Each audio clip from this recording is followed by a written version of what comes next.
Hello student, कल हम लोग जैसे पढ़े थे रांगे राघव की कहानी गूंगे।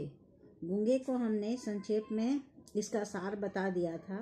अब तुम लोगों को ये बता देते हैं कि इसके कुछ छोटे छोटे प्रश्न जो हैं उनका सही सही उत्तर बताते हैं। ठीक है कि प्रश्न भी ऑब्जेक्टिव ही आएंगे, लेकिन उसको तुम लोग को पढ़ना पड़ेगा। तो ये जैसे कि एक प्रश्न आ जाएगा कि गूंगे ने अपने माता पिता के बारे में चमेली से क्या क्या बताया और कैसे। तो गूंगा जो होता है वो बोल नहीं सकता। हम सभी जानते हैं कि जिसके बोल नहीं निकलते उसे ही गूंगा कहा जाता है। वो सुन भी नहीं सकता है, लेकिन वो संकेत अपने इशारों से वह सब कुछ बता सकता है। इशारों से वह बताता है, अपनी इशारों से बोलने में वह कुशल हो जाता है धीरे धीरे अपनी वाक्पटुता के कारण। वाक्पटुता तो नहीं होती है, सॉरी, ये अपनी जो भावनाएं हैं उसको वो इशारों से ही व्यक्त कर सकता है। तो गूंगा से जब ये चमेली पूछती है इशारे से ही कि तुम्हारे माता पिता कहाँ हैं, कौन है, तो वो बताता है कि मेरी माँ, मेरे पिता की मृत्यु के बाद मेरी माँ है सो वो मुझे छोड़ कर के चली गई। और उसके बाद उस माँ के लिए उसने इशारा क्या किया कि वह घूंघट काटती थी, और बाप के लिए बड़ी बड़ी मूँछों वाले व्यक्ति का इशारा किया। इस तरह से वह अपने बताता है कि मेरी माँ और मेरे पिता ऐसे थे। वह अपने बातों को इशारे से ही सारा कुछ बता पाता है। ठीक है, अभी दूसरा प्रश्न आता है कि गूंगे को देखकर चमेली ने पहली बार क्या क्या अनुभव किया। तो गूंगे को देख कर के चमेली को लगा कि यह बहुत ही बेबस है, और इसके साथ ही उसके पास बेबस है, मतलब जो उसके एक ममता में, जो हर स्त्री के अंदर, एक नारी के अंदर एक ममता की जगह होती है, वो ममता उस पर उभर आती है और वो संवेदनशील हो जाती है, और संवेदना के कारण वो अपने आप को रोक नहीं पाती, और वो उसका जो वो कहती है अपने घर में रखने के लिए उसे तैयार हो जाती है। अब इसमें वह संवेदनशील के द्वारा वह सोचने पर मजबूर हो जाती है कि मनुष्य ठीक ठाक जन्म तो ले लेता है, लेकिन ईश्वर उसके साथ क्या क्या उसका मजाक करते हैं। वह प्रकृति के इस क्रूर मजाक पर भी दुखदाई यातना से झेलना पड़ता है उसे। तो वह अपने हृदय के भावों को, गूंगा व्यक्ति जो है वह हृदय के भावों को उगल देना चाहता है, पर वह नहीं बोल सकता, क्योंकि वह कुछ अपने आप में असमर्थ हो जाता है। इसलिए उसको देख करके अनुभव किया कि चमेली कि किस प्रकार से यह अपना जीवन व्यतीत करता होगा। तीसरा जैसे प्रश्न आता है इसमें कि गूंगे के किन संकेतों से पता चलता है कि वह एक स्वाभिमानी बालक था।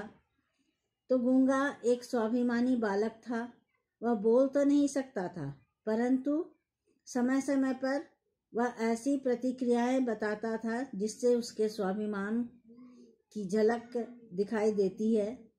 अब एक बार चमेली को जब इसलिए पता चलता है कि चमेली जब उससे पूछती है कि तुम खाना कैसे, तुम्हारा खाना पीना कैसे होता है, तो वह छाती ठोक करके कहता है कि मैं मेहनत करके खाता हूँ, हाथ फैला करके भीख मांगकर कभी नहीं खाता। वह बताता है कि मैं हलवाई के यहाँ लड्डू बनाता हूँ और उनके यहाँ बर्तन मांजता हूँ तब मैं खाता हूँ। तो और जब वह चमेली जब अपने घर में रख लेती है उसे, तो जब उसे रोटी देती थी तो वह तुरंत लेता नहीं। यहाँ भी उसका स्वाभिमान झलकता है। और जब बसंता के साथ बसंता उसको मारता है, रुलाता है, तो बसंता जब गलती अनदेखी कर देती है, बसंता की गलती, जो उसका पुत्र रहता है बसंता, उसकी गलती को अनदेखा करने के साथ साथ वो उसे दंडित करना चाहती है, उसे सजा देना चाहती है, तो उसका स्वाभिमान उस समय भी जाग जाता है। वह उसका हाथ पकड़ लेता है और उसको एहसास कराता है कि इससे एहसास होता है चमेली को कि यदि उसका बेटा अगर गूंगा होता और वो मेरा हाथ पकड़ता इस तरह से, तो वो क्या करती।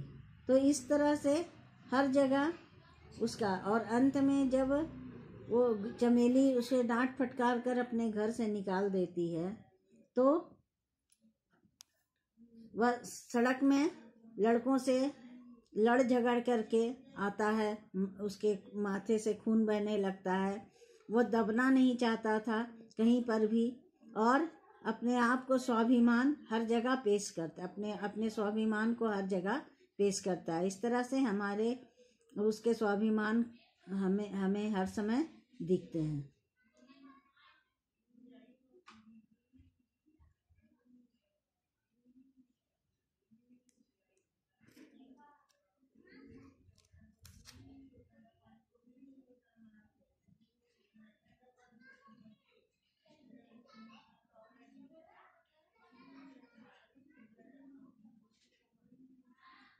तो ये कहानी का जो कुछ प्रश्न है वो उस कहानी में ये दर्शाता है कि हमें गूंगे के साथ भी, जैसे कोई व्यक्ति गूंगा है तो उसके साथ भी सहानुभूति से पेश आना चाहिए, क्योंकि हर कोई व्यक्ति जो होता है वो प्रेम आदर खोजता है।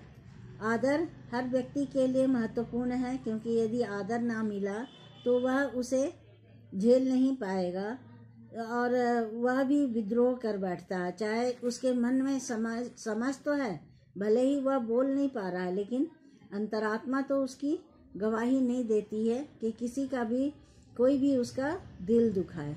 ये चीज़ इस कहानी का मुख्य सार है। और क्योंकि हर किसी में वो एक स्वाभिमान होता है, चाहे वो बोल पाए चाहे ना बोल पाए, चाहे वो कितना भी बीमार व्यक्ति क्यों ना हो, चाहे कोई कितना भी कैसा ना हो, लेकिन स्वाभिमान हर किसी में होती है। और स्वाभिमान के जरिए हर व्यक्ति को जीना भी चाहिए, क्योंकि यदि स्वाभिमान नहीं है तो वह मृत व्यक्ति के समान है, कि जैसे मृत व्यक्ति को जिधर उठा के रख दो, जैसे रख दो वैसे वो रह जाएगा। इसलिए आदमी, तो गूंगा भी एक स्वाभिमानी व्यक्ति था। यहाँ हम इस कहानी को पढ़ने से ये समझ में आता है कि वह भी एक इसमें संदेश यही देते हैं रांगे राघव कि विकलांग जो होते हैं, चाहे शरीर के किसी भी अंग की विकलांगता हो, उनके साथ भी हमें हमेशा संवेदनशील रहना चाहिए, क्योंकि संवेदनशीलता जी ही है जो कि उनको भी हम सम्मान दे सकें। वो अपने हर व्यक्ति में कोई ना कोई गुण होता है जिससे समाज का जिससे समाज का एक जो दूरदृष्टि है कि समाज में हर किसी व्यक्ति का के जो गुण है उससे समाज का भला ही होता है, बुरा नहीं होता है। इसलिए समाज में हर व्यक्ति को हमें एक सम्मान देना ही चाहिए, क्योंकि उसके गुण से ही समाज का भी बढ़ोतरी होती है, समाज भी एक उच्च जगह पर पहुंचता है। तो ये आज हम लोग गूंगे कहानी ख़त्म कर दिए। आज अब अगले दिन दूसरा कहानी पढ़ेंगे हम लोग, ठीक है।